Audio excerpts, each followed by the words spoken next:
아멘. 여호와 일의 두 번째 시간입니다. 지난 시간에 살펴본 지가 꽤 됐기 때문에 잠깐 복습을 하면 하나님께서 아브라함을 시험하십니다. 테스트를 하시는데 언제 테스트를 했냐면 지난번에 말씀드렸을 때 아브라함이 아들을 100세에 낳고 그리고 그 주변의 환경도 다 이 아비멜렉, 그 당시 그 땅의 유력자였던 아비멜렉과 평화조약을 맺고 또 이삭도 낳고 얼마나 이 모든 것이 평안할 때, 그래서 에셀나무를 심고 그 밑에서 안식하고 있을 그때 하나님이 찾아오셔서 테스트를 하신 것이죠. 왜 그랬습니까? 우리가 머무르려고 하는 그 순간, 즉 안정된 그런 삶을 살아갈 때 우리의 믿음은 멈춰 있는 것이 아니라 퇴보하는 것이기 때문에 우리의 믿음의 성장을 원하시는 하나님께서 아브라함의 믿음을 테스트하신 것이다 라고 말씀을 드렸습니다. 자, 오늘 여호와 일의 두 번째 시간으로, 우리 하나님은 아브라함의 믿음을 테스트하는데요, 그 테스트를 아브라함이 순종으로 통과했단 말이에요.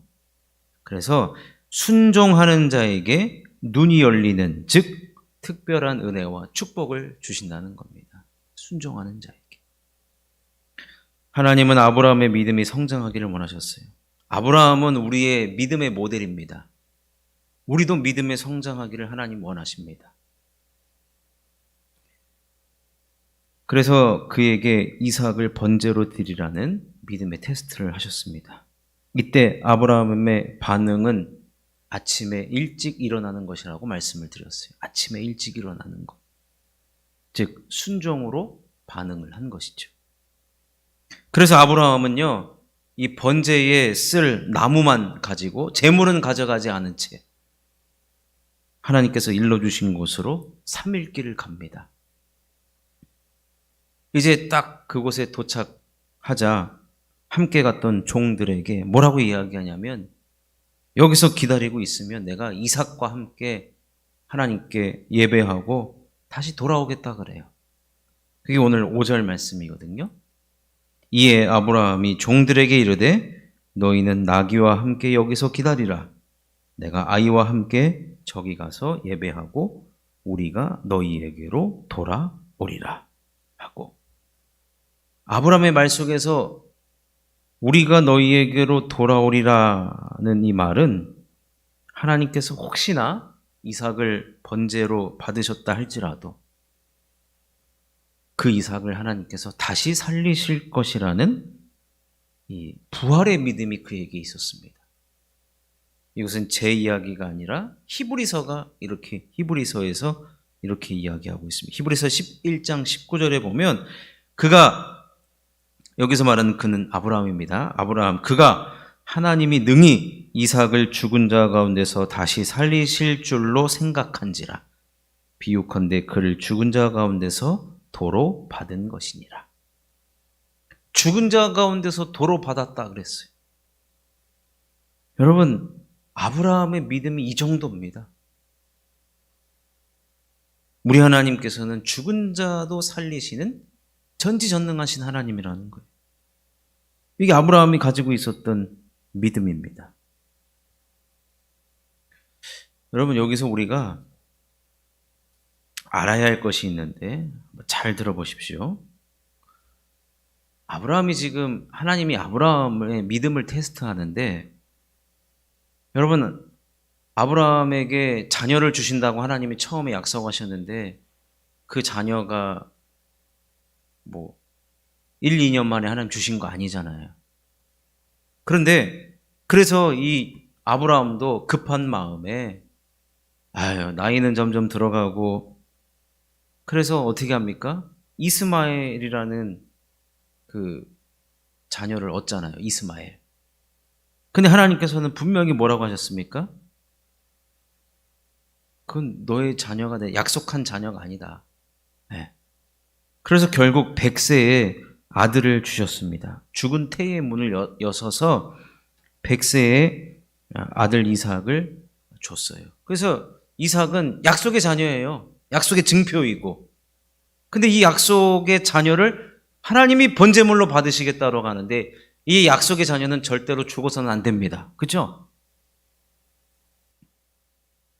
여기서 우리가 생각해야 될 것이 뭐냐면 하나님의 약속과 또 아브라함에게 했던 명령, 약속과 명령이 지금 충돌하고 있다는 겁니다. 여러분, 약속과 명령이 충돌하고 있어요. 우리가 신앙생활 하다가 보면요, 이 약속과 명령이 충돌할 때가 있습니다. 분명히 여러분, 내가 믿는 하나님, 그죠? 내가 믿는 하나님과 옆에서 신앙생활하는 하나님이 다르다라고 느껴질 때가 있어요, 간혹.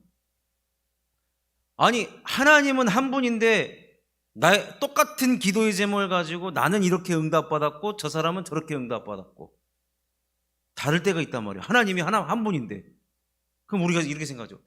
하나님이 한 분인데 왜 다른 응답을 줘? 여러분, 이 언약과 이 약속과 명령이 이게 충돌하는 경우거든요.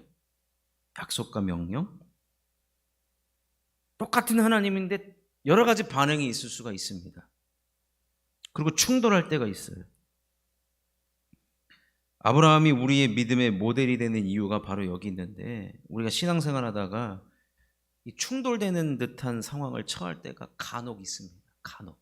그런데 이게 누구한테 있느냐?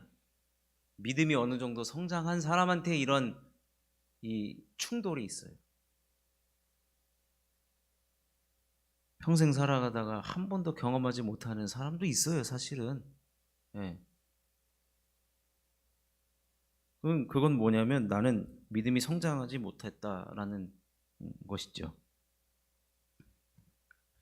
근데 아브라함이 이런 일을 겪었을 때 그가 이 언약과 약속과 명령이 충돌할 때 그는 이것을 무엇으로 극복했느냐?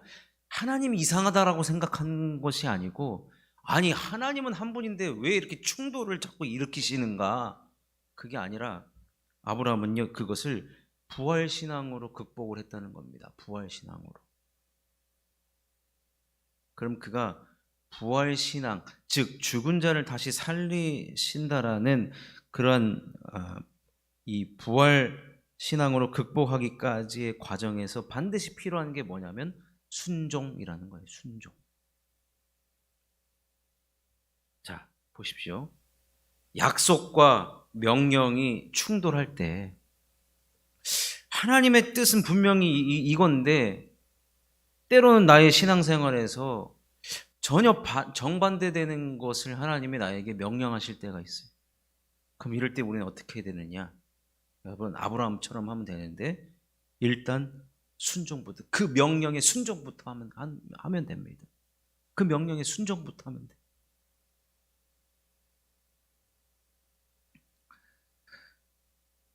아브라함이 아침에 일찍 일어났던 그 모습을 보이면 부활신앙으로 극복할 수 있는 그런 은혜를 하나님께서 주어진다는 것입니다.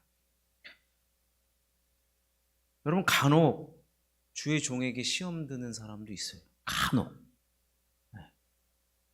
근데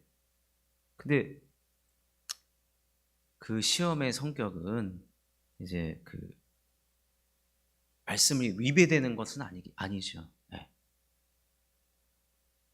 어찌됐든 여러분 이 약속과 명령이 충돌할 때는요. 약속은 그 이전부터 내려오는 것이고 명령은 그 순간에 주어지는 거거든요.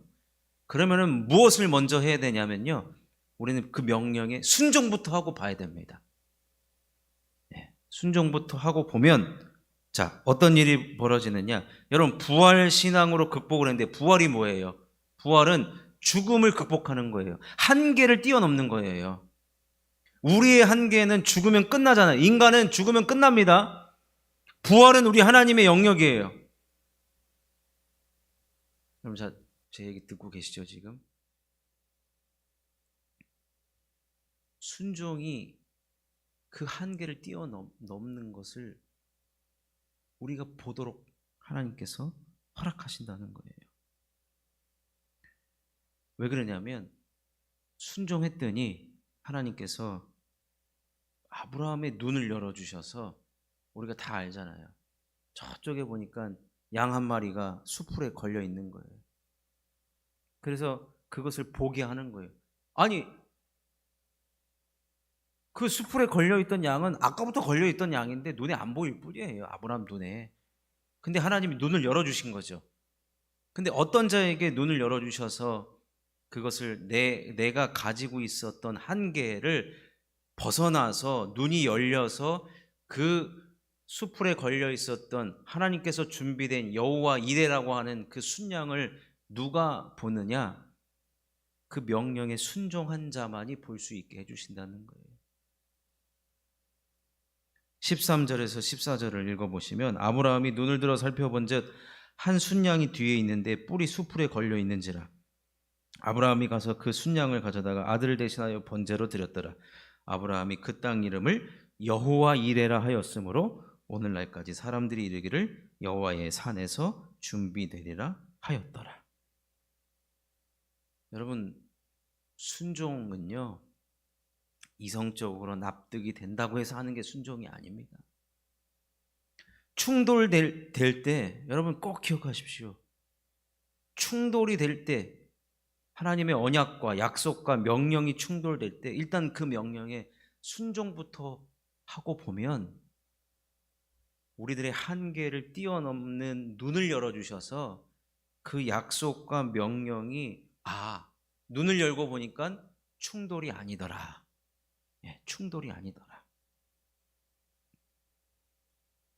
이렇게 순종하는 자에게는요, 하나님께서 아브라함에게는 부활신앙이라는, 즉 죽음의 한계를 뛰어넘는 그 영역까지 볼 수 있는 눈을 열어주신 것처럼 순종하는 자에게는 특별한 복을 하나님께서 주시는데, 그게 이제 오늘 말씀 17절과 18절에 복 이야기가 나옵니다.